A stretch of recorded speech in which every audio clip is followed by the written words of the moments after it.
আমাদের জন্য সিয়াম ফরজ টানা 1 মাস 30 দিন বা 29 দিন। পূর্ববর্তী অনেক উম্মতের উপর 1 মাস ছিল না, 3টা ফরজ ছিল। কয়টা?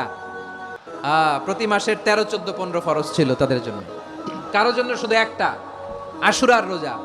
কোন কোন উম্মতের জন্য 10টা।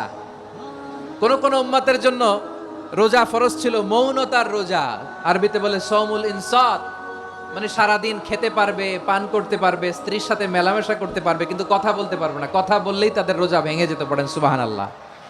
কি অদ্ভুত ব্যাপার! মৌন সম্মতির রোজা। যেমনটি সাইয়্যিদাতুনা মারিয়াম আলাইহিস সালাম বলেছেন, ইন্নী নাযারতু লির-রাহমানি সাওমা ফালান উকাল্লিমাল ইয়াওমা ইনসিয়া। তিনি বলেছেন, আজকে আমি রহমানের জন্য, মানে আল্লাহর জন্য রোজা মানত করেছি, আজকে আমি কারোর সাথে কথা বলতে পারবো না। তো রোজা রাখলে কথা বলতে পারবে না কেন? কারণ ওই শরীয়তে রোজার বিধান ছিল সকাল থেকে সন্ধ্যা খেতে পারবেন, পান করতে পারবেন, কিন্তু কথা বলতে পারবেন না। কথা বললেই রোজা ভেঙে যেত। সুবহানাল্লাহ বলেন। তাহলে সব জাতিগোষ্ঠীর উপরে রোজা ফরজ ছিল, কিন্তু ধরনটা ভিন্ন ছিল।